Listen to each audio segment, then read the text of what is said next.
તો કડીમાં મુશળધાર વરસાદથી જનજીવન ખોરવાયું છે। કડી થોડ રોડના અંડરપાસમાં પણ વરસાદી પાણી ભરાયું। પાણી ભરાતા અંડરપાસને બંધ કરી દેવાની ફરજ પડી છે।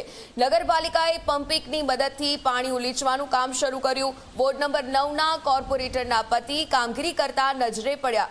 કોર્પોરેટર અનિતા રાવલના પતિ સુરેશ રાવલે પાણી નિકાલની કામગીરી શરૂ કરી છે।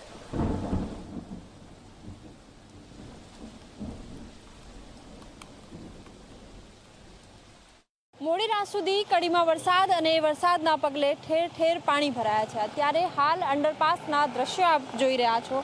આજે અંડરપાસ છે કડી થોડ રોડના રેલવે ફાટક ઉપર બનેલો આજે નીચે બનેલું જે અંડરપાસ છે એના દ્રશ્યો છે। આપ હાલ પરિસ્થિતિ જોઈ રહ્યા છો।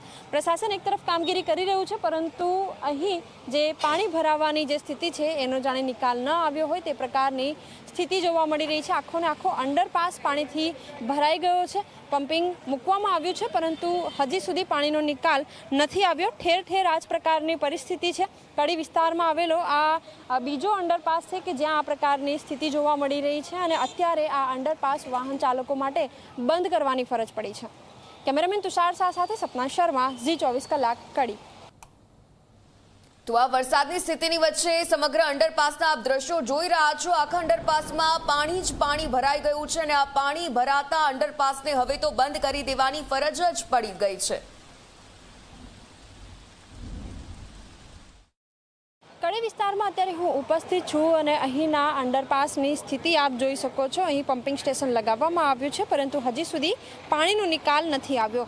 જે મહિલા કોર્પોરેટર છે એમના હસબન્ડ અત્યારે અહીં ઉપસ્થિત છે, એમની સાથે વાતચીત કરીશું। અચ્છા, મહિલા કોર્પોરેટર નથી દેખાતા? ના, એ સવારે રાત્રે આવ્યા હતા 12 વાગે, પાછા ગયા, બરાબર, એમને મૂકીને અત્યારે આવ્યો છું, બરાબર ને। એક સાથે 8-9 ઇંચ વરસાદ પડવાથી આ પરિસ્થિતિ ઊભી થઈ છે।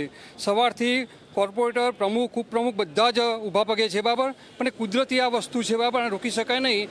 પણ 2-3 કલાકમાં આ પાણી નીકળી જશે અને કામગીરી ચાલુ છે, એમ રાત દિવસ બધા ચાલે છે। કડી વર્ષોથી ખાડામાં છે, પરિણામે આ પરિસ્થિતિ ઊભી થાય છે, બરાબર ને। હવે આગળ શું કરવું અમે વિચારીશું ને પબ્લિક પણ અમારી સાથે છે, પબ્લિક સમજે છે। પબ્લિકે ઝી24 કલાક ઉપર એવું કહ્યું છે કે 12 વર્ષથી કરણનગરમાં સેમની સેમ પરિસ્થિતિ છે। પોતે કરણનગર આવું છું, બરાબર, હું પણ સહન કરું છું, પણ કુદરતી રચના જેવી છે, બરાબર, કે પાણી એ સાઈડ જ જાય અને રસ્તો કુદરતી ખાડામાં છે, સોસાયટીઓથી ખાડામાં જ છે, બરાબર। એટલે આનો કોઈ વિકલ્પ છે નહીં, છતાં મેં કોઈ વિકલ્પ શોધવાનો પ્રયત્ન કરીશું। પબ્લિકનો સાથ સહકાર લઈશું, કારણ કે પબ્લિકે અમારી સર્વોપરી છે।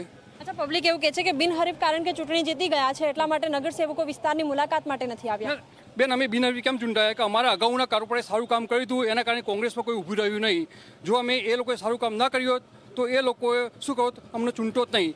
આજે અમે સારું કામ કરીશું તો અમારા પછીની પેઢી પણ બિનહરીફ આવશે। એટલા માટે અમે રાત દિવસ રહીએ છીએ। અમે રાતે 5-5 વાગ્યા સુધી ગટરો સાફ કરાવીએ છીએ। તમને ફોટા આપું, મારી જોડે મોબાઈલનો ફોટા બધા છે કે રાત્રે 5 વાગ્યા સુધી અમે ઊભા રહીએ છીએ, બધી ગટરો સાફ કરાવીએ છીએ।